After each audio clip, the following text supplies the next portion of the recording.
Bom dia a todos e todas.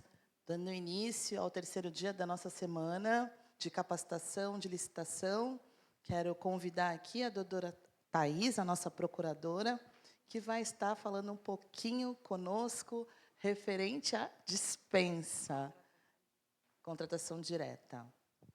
Todo seu. Obrigada. Bom dia a todos.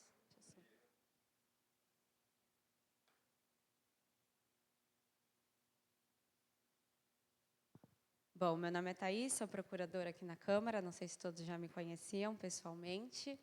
E dando sequência aqui à nossa semana de capacitação, hoje eu vou estar conversando um pouquinho com vocês sobre a contratação direta.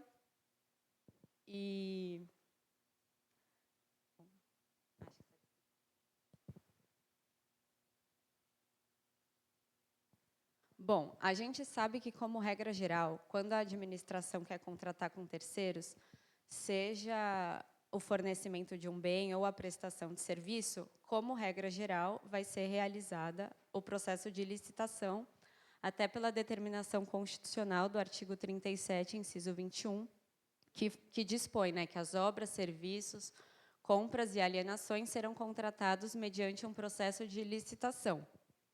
E esse processo de licitação visa, inclusive, concretizar alguns dos princípios aos quais a administração pública está subordinada, como os princípios da impessoalidade, da isonomia, da moralidade.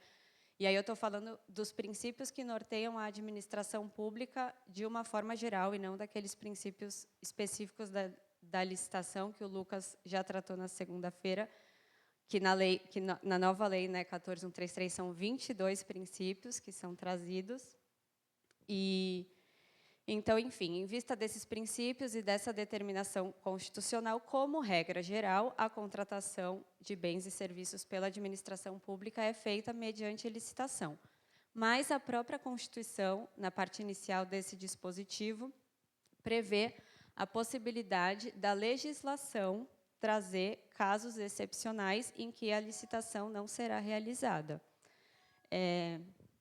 Ou seja, nem é a própria Constituição que traz essas exceções. Ela atribui ao legislador essa competência. E aí eu acho que vale um parênteses aqui da gente, só para fins de complementar, né, que a competência legislativa para disciplinar normas gerais de licitação e contratos, ela é privativa da União.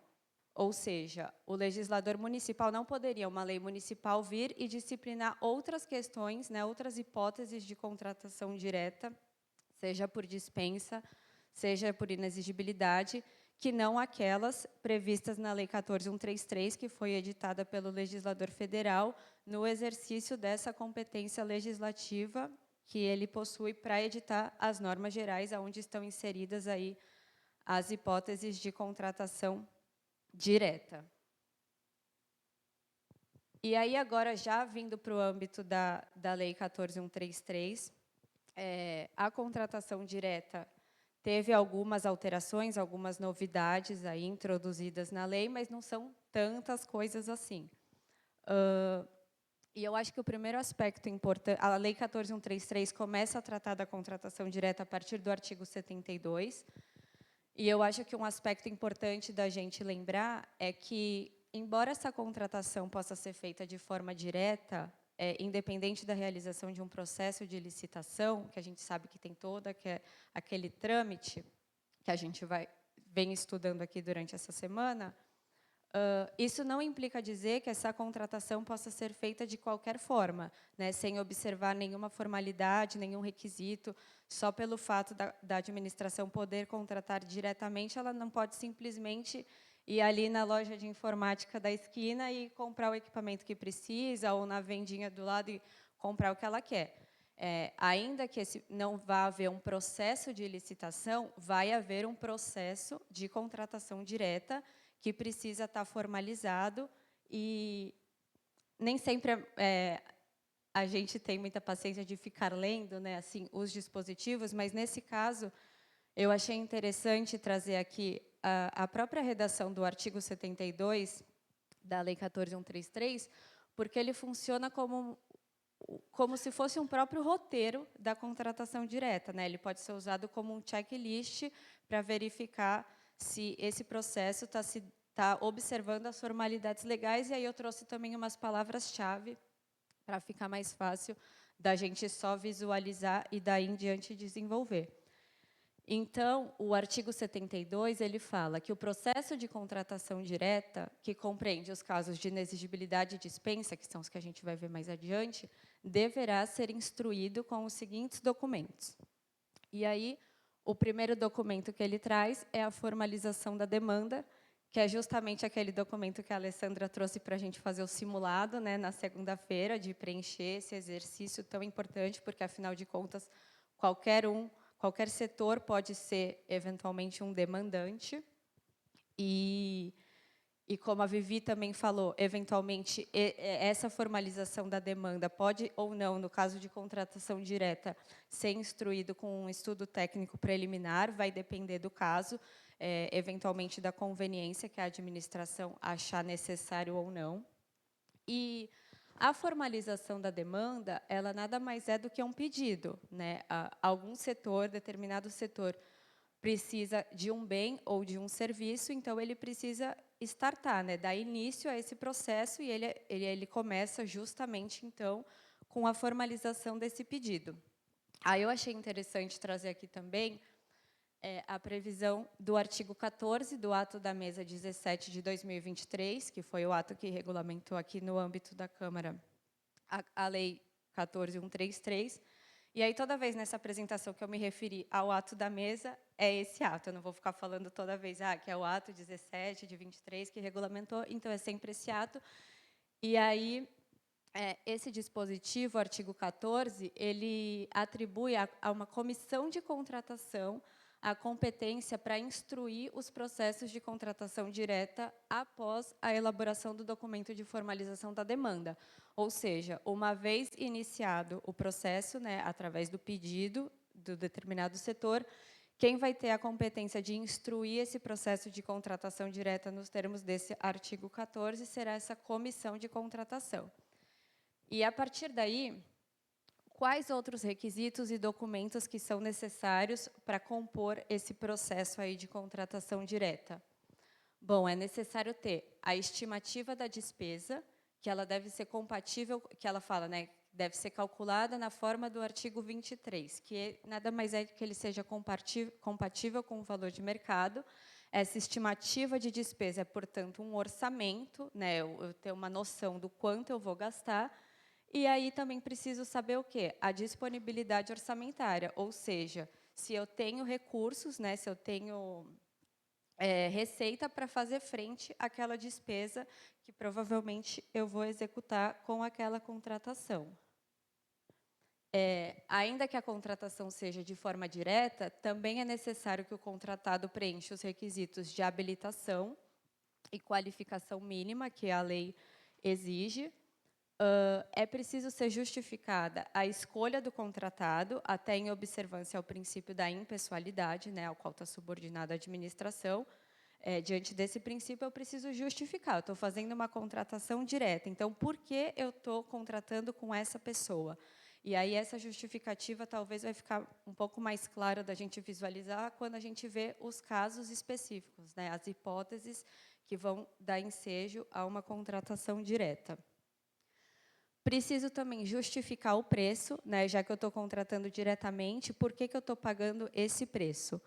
E aí, com relação à justificativa do preço, o ato da mesa estabelece lá no artigo 66 a forma que essa justificativa deve ser realizada. Vai precisar também, como no processo de licitação, no processo de contratação direta, vai ter um parecer jurídico, né, verificando se os requisitos legais foram observados, até para fins de certificar que essa contratação está se dando de forma regular. Obviamente, vai precisar também da autorização da autoridade competente. E, por fim, em observância aos princípios da publicidade e da transparência, o ato que autorizar essa contratação direta ou o extrato decorrente do contrato precisa ser divulgado. E aí a lei fala, né, divulgado e mantido à disposição do público em sítio eletrônico oficial. Então, esses são os requisitos gerais, assim, podemos dizer, que tem sempre que ser observados no processo de contratação direta, independentemente se essa contratação direta for se dar por dispensa ou por inexigibilidade. Esses são os requisitos gerais que todo o processo de contratação direta vai precisar observar.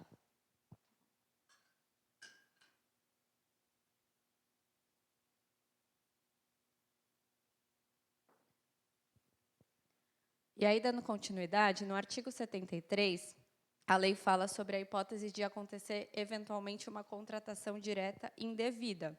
Ou seja, de repente, era necessário um processo de licitação e eu contratei diretamente de forma indevida.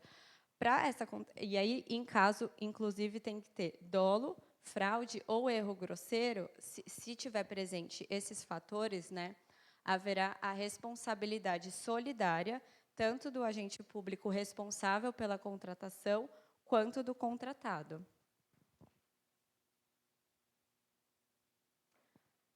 Agora, partindo para as hipóteses de contratação direta propriamente ditas, né, que são divididas em inexigibilidade e dispensa, a gente vai começar vendo aqui a inexigibilidade, que trata de uma inviabilidade de competição. Então, ela é uma questão fática, né? A gente sabe que a licitação nada mais é do que um processo competitivo, né? A administração quer contratar, existem diversos interessados em contratar com a administração, em executar esse objeto. Esses interessados apresentam suas propostas, tem todo ali o procedimento competitivo para que seja contratado aquela proposta mais vantajosa à administração. Ou seja, se eu estiver diante de um cenário em que essa competitividade não é possível, é inviável a licitação pelo seu próprio fundamento, né, que ela é esse processo competitivo. Diante disso, a gente pode concluir que o rol da lei que traz essas hipóteses de inexigibilidade, ele é meramente exemplificativo, porque se, no caso concreto, eu me deparar com uma situação que não está ali descrita exatamente na lei, mas que a competição é inviável, eu vou, obviamente, justificar, né, vou ter que demonstrar essa inviabilidade de competição, tudo devidamente formalizado no processo administrativo, e, assim, poder contratar fundamentado na inexigibilidade. Na Lei 8.666, esse rol exemplificativo era composto por 3 exemplos. E agora, na Lei 14.133, esse rol tem 5 exemplos, sendo que um deles que foi acrescentado foi o credenciamento, que era justamente um exemplo da doutrina e da jurisprudência no qual havia inviabilidade de competição. E aí o legislador, então, agora positivou essa hipótese, né, de contratação direta. E o outro exemplo que foi incluído nesse rol do artigo 74 diz respeito à aquisição e locação de imóveis, que, na verdade, já era uma hipótese de contratação direta, mas ele era fundamentado lá na dispensa. Então, na verdade, foi só um reenquadramento, né, do fundamento da contratação direta, que ele saiu lá da dispensa e veio para a inexigibilidade, e aí a gente vai ver daqui a pouquinho o porquê, e realmente faz muito mais sentido. Então, vamos lá. A primeira hipótese aqui, que a lei exemplifica como uma hipótese de contratação direta por inexigibilidade, é quando seja um fornecedor exclusivo, ou seja, eu tenho apenas um sujeito capaz de me prestar aquele serviço ou de me fornecer determinado bem. O que gera o quê? Uma inviabilidade de competição, né? Se só tenho uma pessoa que pode prestar aquele objeto, não tem como haver competição. Então, justamente por isso, é uma hipótese de inexigibilidade. E aí é importante a gente destacar que no processo de contratação direta, não basta que eu alegue que esse fornecedor é exclusivo, que esse prestador de serviço é o único que pode me prestar esse serviço. É necessário que eu demonstre essa exclusividade através de um documento que a lei considere idôneo, que são esses documentos aqui indicados no parágrafo 1º, atestado de exclusividade, contrato de exclusividade, declaração do fabricante ou outro documento idôneo capaz de comprovar que o objeto é fornecido ou prestado por produtor, empresa ou representante comercial exclusivos e é vedada a preferência por marca específica. Aí, o segundo exemplo que eu trouxe, que a lei traz, né, é o credenciamento. Ele está disposto no inciso 4º, mas eu achei interessante trazer ele logo na sequência do fornecedor exclusivo, porque ele é justamente o outro lado da moeda, né? Enquanto no fornecedor exclusivo apenas um sujeito pode prestar aquele objeto, no credenciamento é justamente o contrário. Eu tenho diversas pessoas que, uma vez que atendam os requisitos legais, podem prestar o objeto simultaneamente, sem que a contratação de um exclua a do outro. E esse credenciamento é justamente o que eu falei para vocês, de que já era admitido como hipótese de inexigibilidade no âmbito da 8666, pela doutrina e pela jurisprudência, justamente por essa inviabilidade de competição que decorre justamente do fato de que muitos podem prestar o mesmo serviço sem que um exclua a participação, a contratação do outro. E aí, agora, no âmbito da 14133, ele foi positivado pelo legislador. O credenciamento é também um procedimento auxiliar de contratação, e vai ter um painel aqui durante essa semana que vai tratar especificamente dos procedimentos auxiliares de contratação. Então, eu não vou me aprofundar nas peculiaridades desse instituto, porque ele já vai ser tratado em outra oportunidade. Mas, só para exemplificar, né, o credenciamento, como que pode vários sujeitos prestarem o mesmo objeto simultaneamente? Um exemplo que se dá de credenciamento é, por exemplo, a administração pública pode credenciar diversos laboratórios que fazem exames clínicos. E aí você pode usar de todos eles para fazer esse tipo de contratação. Um exemplo que a gente pode fazer por analogia, que daí não seria no nosso âmbito, né, da administração pública, mas que a gente pode traçar um paralelo, seria os planos de saúde, por exemplo, que o plano de saúde tem diversos médicos credenciados e que todos podem prestar o serviço de assistência médica, né? O contratante ali pode escolher e usufruir, né, do serviço de qualquer um desses médicos credenciados no plano de saúde. A outra hipótese de inexigibilidade é o artista consagrado, que até tem uma flexibilização, vamos assim dizer, com relação ao princípio da impessoalidade, porque, nesse caso, eu quero contratar justamente por ser aquela pessoa. Eu não vou aprofundar aqui nas peculiaridades, porque não é um objeto que esteja aqui inserido no nosso meio de contratação, mas é basicamente isso, né? Uma flexibilização do princípio da pessoalidade. Se eu quero contratar um artista consagrado, por exemplo, Ivete Sangalo, obviamente que não tem muito comparativo, tem que ser devido àquela pessoa. Mas não vamos aprofundar muito aqui, porque não está muito na nossa atuação. Outra hipótese de inexigibilidade são os serviços técnicos especializados de natureza predominantemente intelectual, de notória especialização. Esses serviços técnicos estão elencados ali nas alíneas, né, do inciso 3º do artigo 74, e aí eu deixei destacado o que eu acho que é mais compatível aqui com o nosso âmbito de atuação, que seria o treinamento e aperfeiçoamento de pessoal. Ou seja, esse tipo de serviço é considerado pela lei um serviço técnico de natureza predominantemente intelectual, que pode, então, ser contratado de forma direta, por inexigibilidade de licitação, mas é preciso lembrar que unicamente o fato dele ser considerado um serviço técnico de natureza predominantemente intelectual, por si só, não gera a possibilidade da contratação direta. É necessário também que seja observado e demonstrado efetivamente o requisito da notória especialização. Ou seja, eu estou contratando esse prestador, esse palestrante, no caso de treinamento e aperfeiçoamento de pessoal, porque essa pessoa é o cara, ele entrega aquele serviço que a administração quer, na qualidade que a administração espera. Então, eu não quero um treinamento qualquer, eu quero daquela empresa, daquela instituição, porque ela é reconhecida, ela é muito qualificada, ela é perita no assunto. Então, essa notória especialização também precisa ficar bem demonstrada. E o parágrafo 3º, ele, inclusive, conceitua o que se considera notória especialização e como que ela pode ser demonstrada, né?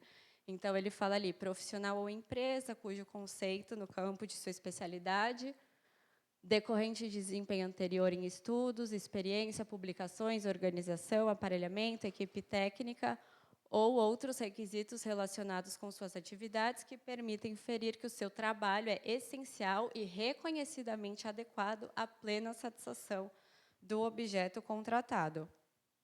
E aí o parágrafo 4º veda a subcontratação, o que é uma decorrência um pouco lógica e óbvia, né? Se eu estou contratando determinado sujeito porque ele é o cara, ele não pode simplesmente subcontratar e entregar esse objeto para ser executado por um terceiro que não tenha aquele know-how, que não tenha aquela capacidade que ele tem e que fez justamente ele ser contratado. E aí, por fim, a hipótese de inexigibilidade para aquisição e locação de imóvel, como eu já adiantei, ela é simplesmente uma novidade de enquadramento. Então, ela já era uma possibilidade de contratação direta, mas ela era fundamentada na dispensa. E aí ela foi trazida para a inexigibilidade por quê? Porque essa contratação pode se dar de forma direta quando a aquisição ou alocação do imóvel cujas características de instalação e localização tornem necessária a sua escolha. Ou seja, se eu preciso de determinado imóvel em razão da sua localização, em razão das suas características. Então, por exemplo, eu preciso de um imóvel para construir um anexo à minha sede, e eu preciso que ele seja próximo à minha sede, e que ele tenha determinado tamanho, porque eu vou alocar ali X setores, X servidores, e eu preciso que ele tenha uma estrutura de sala de reunião, desse jeito, daquele, enfim, ele tem características específicas e a localização também, ou seja, ele tem um viés de singularidade. Se só me serve esse determinado imóvel por esses fatores, o que a gente tem aí? Obviamente, uma inviabilidade de competição, né? Não tem como eu instaurar ali um processo competitivo se o que eu quero é aquele. Então, muito mais sentido faz ele estar enquadrado como uma hipótese de inexigibilidade do que de dispensa. E aí, o legislador trouxe, então, essa hipótese para cá, né, no rol do artigo 74, que trata da inexigibilidade, e aí, essa singularidade, inclusive, ela precisa observar diversos requisitos que estão elencados ali no parágrafo 5º, do artigo 74, ou seja, ainda que esse imóvel seja singular, né, que justifique a minha escolha, tem que ser realizada uma avaliação prévia, precisa ser certificada a inexistência de imóveis públicos vagos e disponíveis que atendam o objeto, ou seja, a administração pública não tem ainda, porque, às vezes, muitos imóveis públicos estão aí vagos, já disponíveis, e aí não faria sentido adquirir ou locar um outro. Então, tem que ter essa certificação da inexistência de imóveis públicos vagos e disponíveis, bem como a justificativa que demonstre essa singularidade e evidenciem essa vantagem. Ou seja, nesse exemplo que eu dei, teria que demonstrar a proximidade com a sede, as minhas necessidades de instalação, e que esse imóvel corresponde a todas essas minhas necessidades. Então, essas são as hipóteses de inexigibilidade, lembrando que ela é decorrente de uma inviabilidade de competição, ou seja, se em algum momento a gente se deparar num caso concreto que as hipóteses não sejam uma dessas expressamente previstas que a gente acabou de ver, mas que a gente perceba que não tem competição, não tem como fazer um processo de licitação, a gente pode fazer a contratação direta, desde que fique justificado e demonstrado esse fundamento da inexigibilidade, que é justamente a inviabilidade de competição. Agora, vamos passar para as hipóteses de dispensa.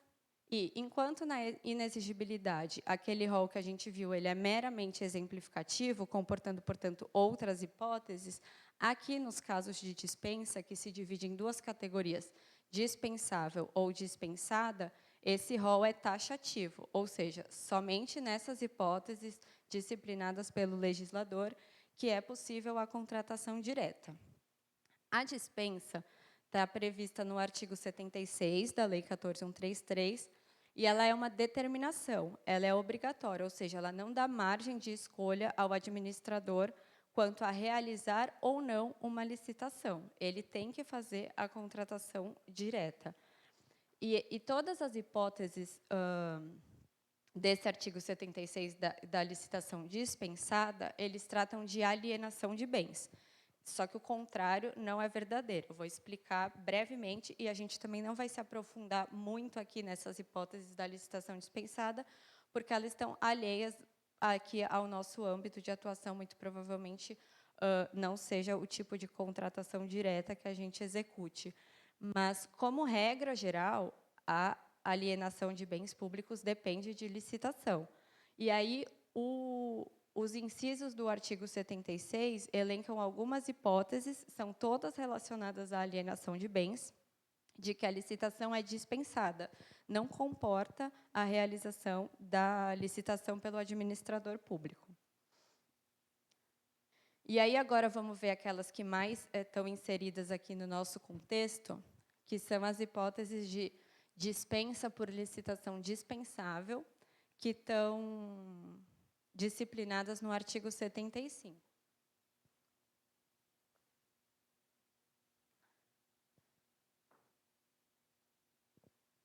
Esse artigo 75 traz inúmeros incisos, e aí eu selecionei aqui aqueles que eu acho que mais dizem respeito, mais uma vez, ao nosso contexto, ao nosso âmbito de atuação, até porque esse inciso tem vários dispositivos que falam de contratações no âmbito militar, no âmbito do SUS, que assim não tem nenhuma relação com a nossa atuação, então não faz sentido a gente ficar aprofundando aqui.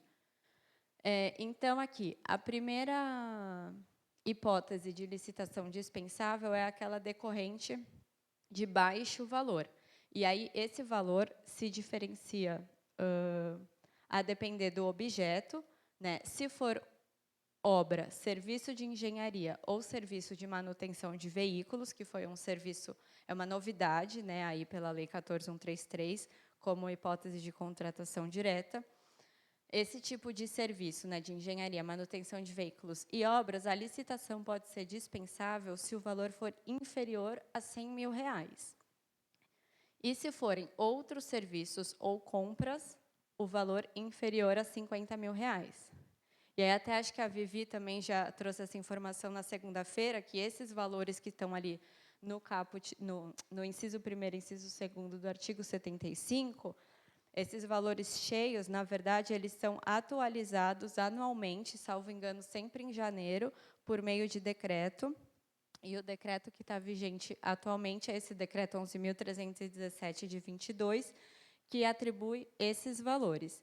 E aí, só por uma questão de interpretação, né, é importante também a gente perceber que a lei fala que vai ser dispensável por baixo valor quando esse valor for inferior a determinado valor. Vamos colocar aqui 100 mil só para ficar redondo, mais fácil de dizer.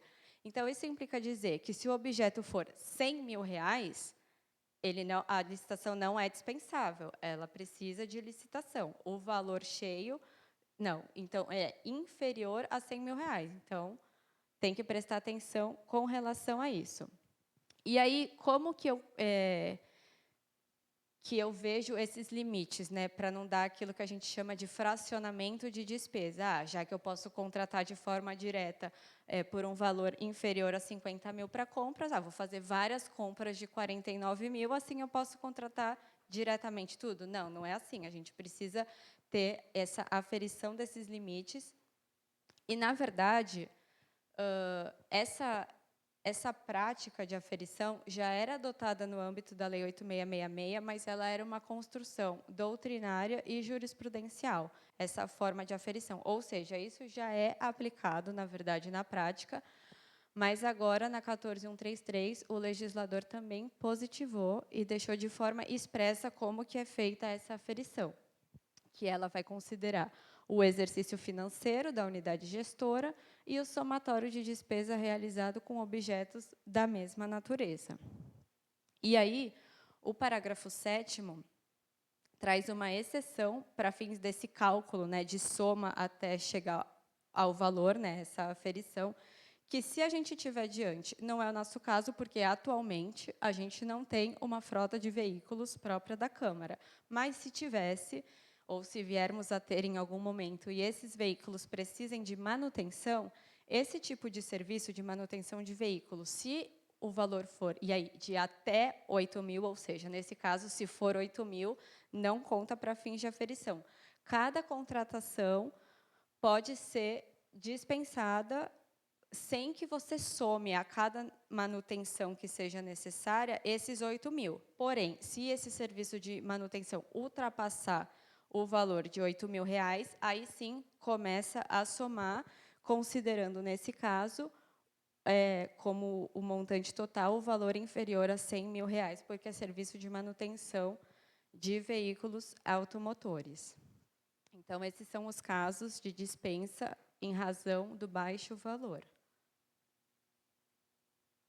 Ainda tem uma coisa a ser pontuada. Tem também o procedimento preferencial, tratado no parágrafo 3º, que é aquela dispensa eletrônica. A dispensa eletrônica está tratada no ato da mesa no artigo 115, parágrafo 2º, e ela é regulamentada no artigo 118, e o procedimento que deve ser observado para essa dispensa eletrônica está previsto no artigo 119 a 125, que também é uma espécie de um roteiro de como essa dispensa deve ser realizada. Aí, agora, a gente vai partir para as hipóteses de licitação deserta e fracassada, que, nessa hipótese, na verdade, houve a licitação, né? A licitação aconteceu, mas ela não foi bem sucedida, ou seja, ou pelo fato de não ter aparecido interessados, né? É um processo competitivo que ninguém se interessou. Ou houveram interessados, mas não foram, que daí, no caso de que ninguém apareceu, é aquele caso que a gente denomina de licitação deserta, ou, no caso de todas as propostas que foram apresentadas não serem válidas, ou com preços manifestamente superiores ao do mercado, ou incompatível com os fixados pelos órgãos oficiais competentes. Ou seja, a administração pública realizou a licitação, mas ela não foi bem sucedida. E aí, eu preciso licitar novamente, né, ter todo aquele dispêndio de tempo, de dinheiro público, para correr o risco de, mais uma vez, a licitação não ser bem sucedida e eu não atingir o meu objetivo quanto à contratação do objeto? Não, nesse caso em que a administração realizou uma licitação que restou deserta ou fracassada, daí em diante ela pode realizar uma contratação direta, mas alguns requisitos têm que ser observados. Um deles é que essa licitação tem que ter sido realizada há, no máximo, 1 ano, então tem esse requisito temporal, e também tem que haver a manutenção das condições anteriores, ou seja, das condições do edital, né, das condições da licitação. Então, se eu fiz uma licitação, por exemplo, para aquisição de 20 computadores, essa licitação não foi bem sucedida, foi deserta, por exemplo, ninguém se interessou. E aí, bom, então tudo bem, eu posso contratar de forma direta. Já que eu vou contratar de forma direta, vamos comprar logo 100 computadores, porque daí a gente já faz um estoque, se precisar, tem aí. Pode? Não pode, porque, nesse caso, eu vou estar mudando as condições anteriores. Para fornecer 20 computadores, pode ser que ninguém se interessou, mas, em larga escala, 100, pode ser que houvessem interessados. Então, todas as condições que foram ali previstas no edital, na licitação, têm que ser mantidas nessa contratação direta. Outro caso de contratação direta por dispensa é decorrente de emergência ou calamidade pública. Aqui, a lei fala que, nos casos de emergência ou calamidade pública, quando caracterizada uma urgência de atendimento. Então, precisa ter essa urgência. Eu tive uma situação de emergência que me gerou essa urgência de atendimento, porque essa situação pode ocasionar prejuízo ou comprometer a continuidade dos serviços públicos ou a segurança de pessoas, obras, serviços, equipamentos e outros bens. E aí, essa contratação emergencial, né, essa contratação direta emergencial, ela só pode ser para a aquisição dos bens necessários ao atendimento da situação emergencial. Ela tem o prazo máximo de 1 ano do contrato, da ocorrência da emergência ou da calamidade. É vedada a prorrogação e a recontratação de empresas que já tenham sido contratadas com base nesse dispositivo. Eu faço a contratação direta para atender essa situação de urgência, mas, paralelo a isso, eu tenho que fazer a licitação para resolver o problema, vamos assim dizer, de uma forma permanente. A contratação direta é só um quebra-galho, vamos assim dizer, para aquela situação mais emergente. Um exemplo que eu acho que a gente pode dar aqui no nosso contexto, que aconteceu recentemente, foi quando teve em janeiro, né, a tentativa de invasão da Câmara, que quebraram as portas de vidro, quebraram outras portas, armários. Então, assim, ficar com esses bens ali quebrados, com a entrada da Câmara, poderia prejudicar a segurança dos servidores, dos bens. Então, dessa situação, surgiu uma situação de emergência que não caberia começar um processo de licitação, fazer todo o procedimento para daí poder contratar o conserto da porta, por exemplo. Então, esse cenário é um exemplo de que gera a possibilidade, aqui, né, no nosso contexto, de uma contratação emergencial, se atentando que a duração máxima desse contrato é de 1 ano, vedada a prorrogação e recontratação, e outros requisitos que devem ser observados. Essa contratação, pelo fato dela ser emergencial, ela não pode ser feita, só pelo fato dela ser emergencial, preciso fazer de uma maneira mais célere, eu não posso contratar por qualquer preço, né? Tem que ser um preço, tem que observar o preço de mercado. Eu só posso contratar os bens necessários para o atendimento da emergência. Ou seja, nesse exemplo que eu dei, consertar as portas, consertar os bens que foram danificados, eu não posso aproveitar essa oportunidade. Então, já vamos aproveitar e já contratar também o conserto do ar-condicionado, de algumas cadeiras do auditório, enfim, expandir esse objeto para outros bens ou serviços que não estão inseridos nessa situação de emergência. E aí, como eu falei, em paralelo, tem que ser adotadas as providências necessárias para o processo de licitação, efetivamente, e a lei também fala em apurar eventual responsabilidade. Nesse caso, essa responsabilidade diz mais respeito àquilo que chamam de emergência fabricada, quando, na verdade, aquela situação de urgência gerou de uma omissão, de uma desídia de planejamento, e que aí gerou essa situação de urgência de atendimento. Um exemplo que tem assim comum por exemplo, vai começar o ano letivo, o poder público não contratou a merenda escolar. E aí, chegou 15 de janeiro, nossa, vou contratar a merenda escolar por dispensa de licitação, porque eu tenho uma situação de urgência, as aulas vão começar e eu não tenho merenda. É uma situação de emergência, de urgência? Até é, mas ela não é uma situação que foi imprevisível. Ela era prevista e ela aconteceu por uma desídia, né, por uma falta de planejamento e por uma omissão. Nesse caso, de uma emergência que denominam fabricada, que não foi uma emergência propriamente dita, né, uma urgência decorrente de um fato imprevisível, como foi, por exemplo, aqui a tentativa de invasão na Câmara, aí, nesse caso, é apurada também a responsabilidade de quem deu aso àquela situação de urgência sem ter sido feita a contratação em tempo hábil, por meio da licitação. E aí o parágrafo 6º conceitua, inclusive, o que se considera emergencial, né? Considera-se emergencial a contratação por dispensa com o objetivo de manter a continuidade do serviço público e deverão ser observados os valores praticados pelo mercado e adotadas as providências necessárias para a conclusão do processo licitatório, sem prejuízo da apuração de responsabilidade dos agentes públicos que deram causa à situação emergencial, que são esses requisitos que eu falei aqui atrás, né? Ali está só a redação literal do parágrafo 6º. Aí, a outra hipótese que também pode acabar acontecendo aqui no nosso cenário é quando essa contratação for imprescindível para a manutenção da garantia do produto. Eu acho que deve ser mais aplicado em equipamentos de informática, de repente, né, durante a garantia.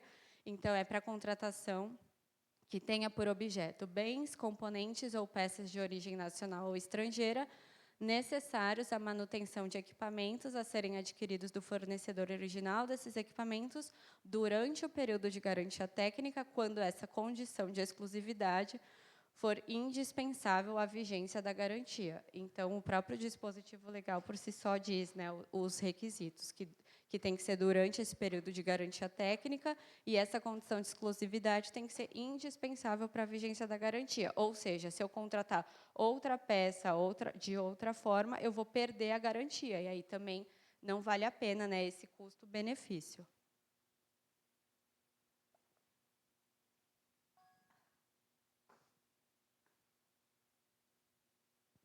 E aí, aqui eu trouxe também, só para a gente ter mais claro, né, e relembrar, 3 casos, então, que eram dispensa de licitação no âmbito da 8666, e agora, de acordo com a 14133, não são mais classificados como dispensa.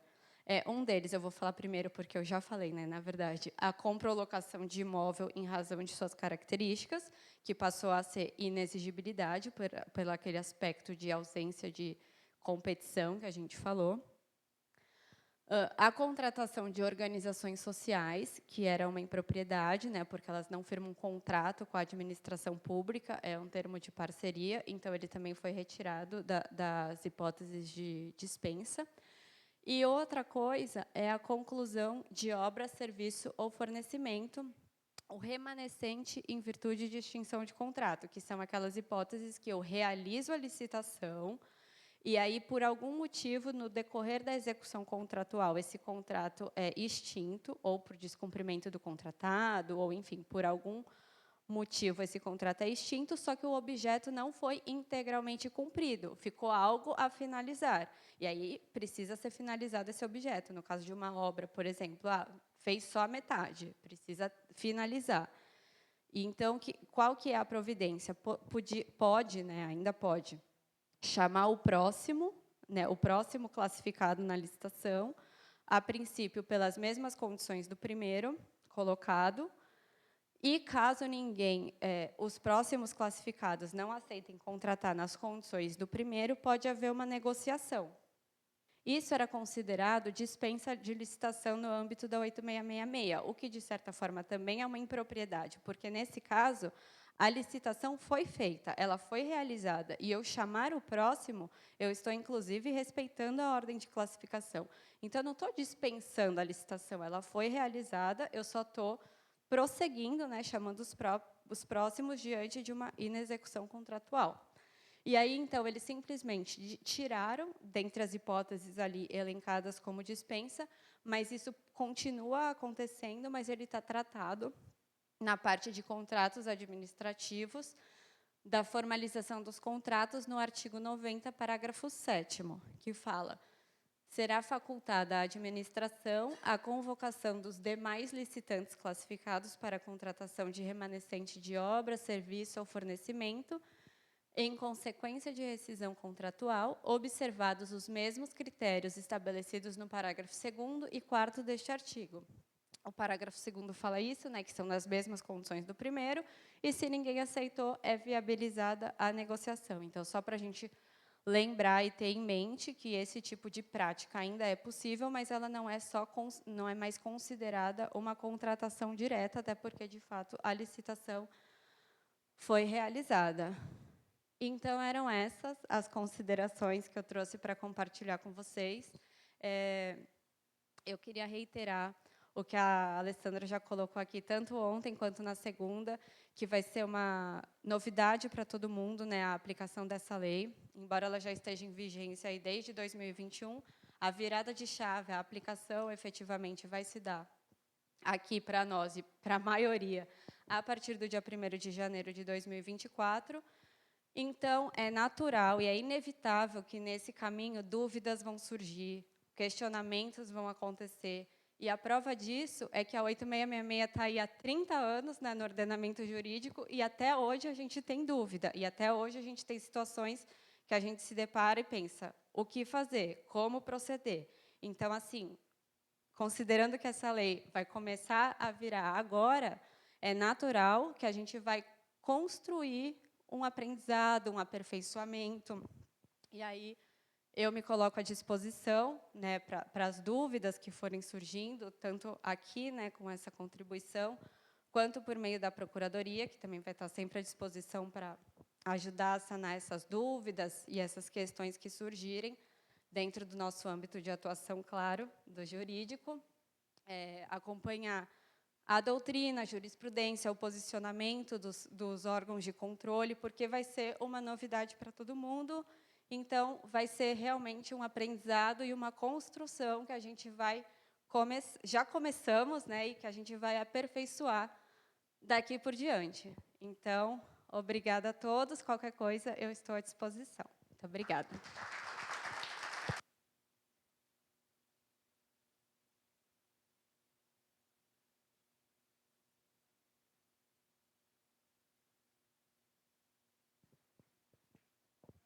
Agradeço, doutora Thais, foi excelente, tirou muitas das dúvidas, com muita maestria e excelência no saber.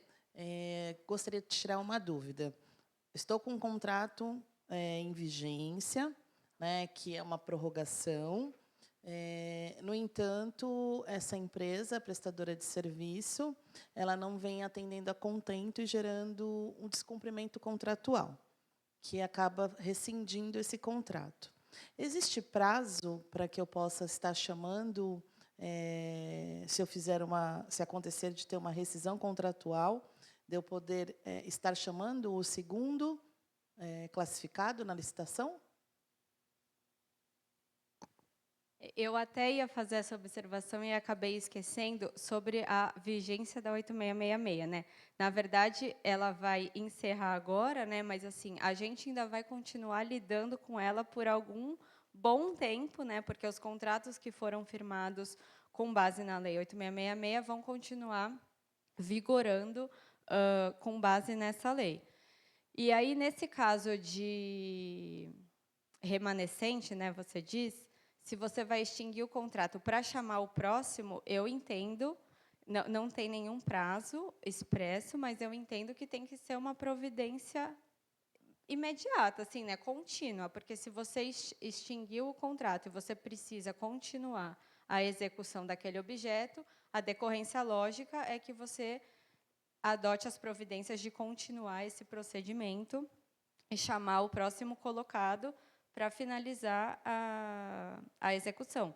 E aí, nesse dispositivo que eu mencionei agora, já da nova lei, né, a princípio, você vai chamar o segundo colocado para executar pelas condições do primeiro, e assim sucessivamente. Se não houver interesse, a administração pode negociar, e aí a lei elenca lá direitinho os requisitos, por outro preço, enfim, é viável uma negociação.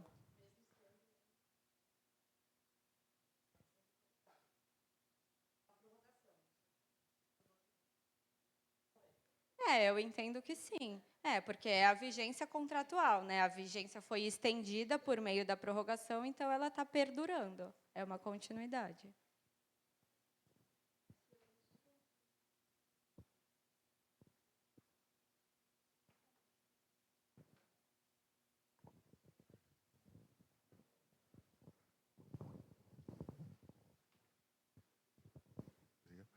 Oi, tá bem.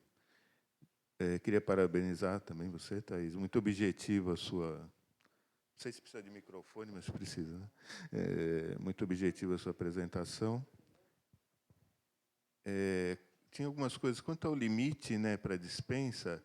É uma dúvida até antiga minha, né? Esse limite ele é para a instituição como um todo. Vocês têm que observar o somatório da dispensa por valor, perdão, né, quando eu encaixo naquela hipótese de valor, até o limite, ele é, ou seja, se eu somar todas as dispensas por valor, elas têm que ser inferiores, ao, por exemplo, aos 100 mil, caso se encaixe nisso, e então é para a instituição como um todo, não como seria. Então, como seria essa... Porque lá tem duas coisas que têm que ser observadas: o limite total e também do mesmo tipo de serviço, como é, né?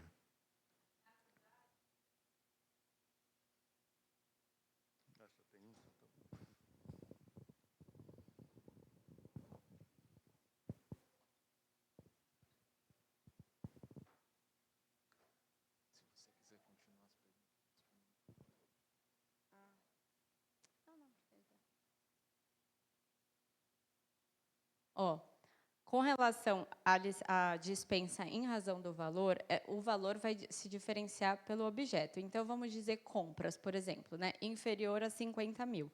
E aí, os critérios de aferição que eu falei são esses aqui.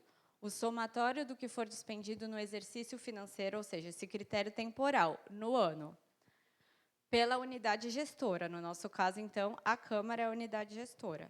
E aí, o somatório da despesa é realizado com objetos da mesma natureza, ou seja, objeto de almoxarifado é uma natureza, objeto de informática é outra natureza. Então, você vai fazer essa soma considerando a natureza do objeto, cada um. Entendeu? Não são todas as aquisições e todos os serviços que forem contratados pela Câmara, né, pela instituição, de um modo geral. Essa soma, né, essa aferição, até chegar ao limite, ela é separada por objeto. Isso, mas depende do tipo de objeto.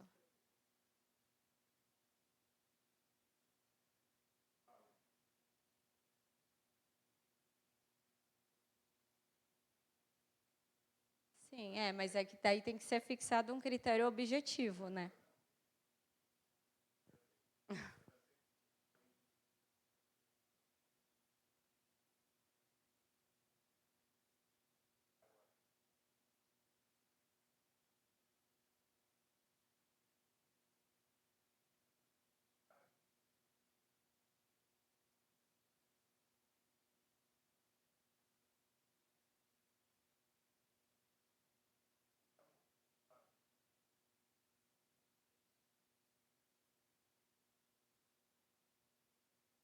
Não, mas aí é tudo decorrente realmente do planejamento e esse espírito do planejamento vem forte, né, na Lei 14.133. E como até já foi falado, com relação a essa questão de preço, de valor, de somatório, a gente trabalha tudo com uma estimativa, né? Mesmo a lei orçamentária, ela é uma estimativa do quanto eu vou arrecadar, do quanto eu vou gastar. Pode ser que, por algum fator imprevisto, aquela despesa ou aquela receita não se concretize. Então, claro, tem esse aspecto também do planejamento que você bem colocou.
Sim.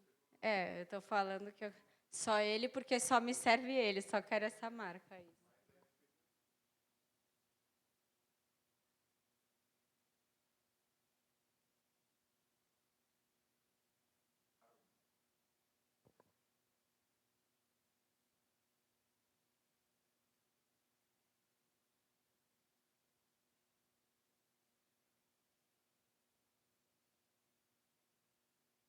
sim. A marca pode ser usada como referência, né, tipo tal. Às vezes, por exemplo, caneta, caneta tipo Bic, né, você ilustra, vamos assim dizer. E então é isso. A escolha de marca, ela é excepcionalmente admitida quando você justifica. Por exemplo, aqui mesmo eu peguei um processo outro dia que era da pintura e tinha lá uma das especificações tinta, souvenir, tal, tal, tal, tal, tal. Mas aí tinha também a justificativa, que trata-se de um imóvel tombado, que precisa respeitar determinadas características, e etc, etc, etc. Ou seja, quando eu justifico, eu demonstro que aquele direcionamento, vamos assim dizer, de marca, tem um sentido, tem um fundamento, daí ele é viável. Qual foi a sua outra pergunta? Desculpa, me perdi. Sim, é possível o teste, né, para você comprovar a qualidade do produto que você vai estar contratando, se é uma marca ou, enfim, algo que você não conhece, é apenas necessário que essa previsão esteja no edital, né, que você vai querer uma amostra.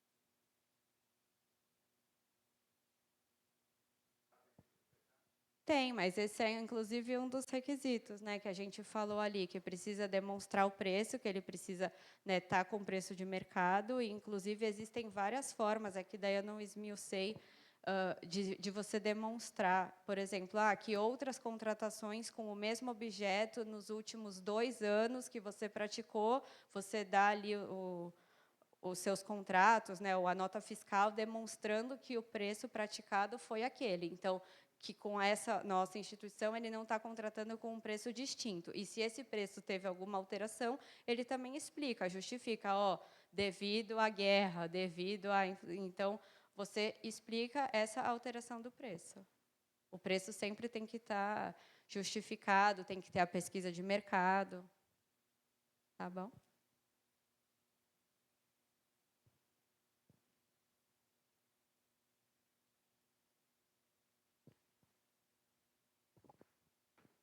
Bom dia a todos, bom dia, doutora. Eu não sei se eu vou estar falando alguma besteira, mas a respeito da emergência fabricada, né? A responsabilidade ela é apurada, mas e aí, como é que é feita? É feita essa contratação direta, apesar disso? E aí, apesar da responsabilidade ser apurada, como que procede depois disso? Então, na verdade, esse caso de contratação irregular, a contratação já foi irregular, né? Então, assim, para a responsabilidade ser apurada, ela já tem que ter sido concretizada. E aí é óbvio também, eu não falei, mas essa responsabilidade vai ser apurada num processo administrativo, vai ser assegurado contraditório, ampla defesa, todas as formalidades, né, que um processo administrativo precisa observar. E é isso, a contratação direta vai acontecer, sim, a contratação vai acontecer porque a responsabilidade é uma decorrência dessa contratação irregular. Mas é isso, assegurado todos os princípios de contraditório, ampla defesa, devidamente apurado por meio de um processo administrativo. Tá bom? Respondido? Mais alguma pergunta? Além das outras que vão surgir tantas a partir de 1º de janeiro. Claro. Só fazendo um acréscimo na pergunta anterior, a questão das referências dos valores da dispensa, né, que tem aquele somatório.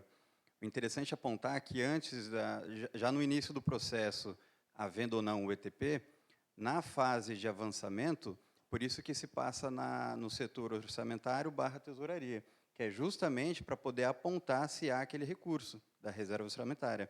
Então, uma vez feita uma solicitação daquela aquisição daquele serviço, chegando na fase dessa etapa, apurando-se que ainda há margem para a utilização daquele recurso, o processo avança. Apontado junto com a tesouraria de não prosseguimento, por conta de proximidade de valor ou até mesmo elevação, aí é feito já um trâmite interno, acredito que o pessoal da tesouraria / orçamento vai saber responder melhor. Aí é feita uma devolutiva e dali verificada se vai mudar aquela classificação ou o tipo de dispensa. Acredito que há também esse apontamento. Agora, quanto ao valor que, no caso, ele não seria aplicado, eu também acredito, não sei afirmar, mas que a própria divisão orçamentária possa, sim, fazer um remanejamento com esse capital para poder aplicar na dispensa. Também seria uma dúvida minha, se esse valor remanescente, já numa reta final ali da reserva anual, né, se ela pode ser dimensionada para outra atividade de urgência. Bom, com relação a essa questão do orçamento e da disponibilidade orçamentária, a gente cai lá naqueles requisitos gerais que eu falei no começo, né, que daí eles se aplicam tanto para a inexigibilidade quanto para a dispensa, e aí inserida a dispensa em razão do baixo valor. Então, o orçamento e a disponibilidade orçamentária sempre vai existir em qualquer processo de contratação direta, inclusive nesse.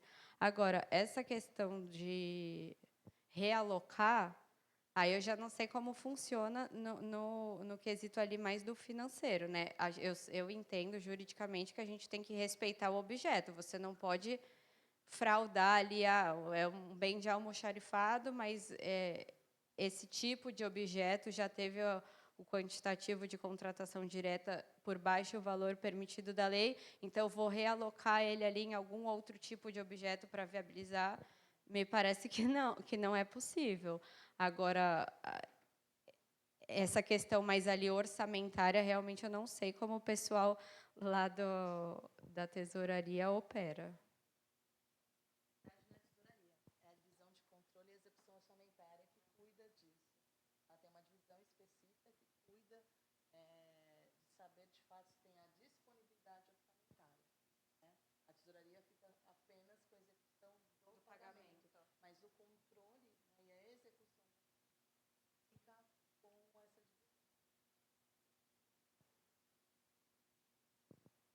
Mais alguma pergunta? Bom, então eu acho que é isso. Obrigada a todos, obrigada pelas contribuições. É isso, muitas dúvidas vão surgir a partir de 1º de janeiro, e a gente está aí à disposição para contribuir para o nosso aperfeiçoamento. Muito obrigada.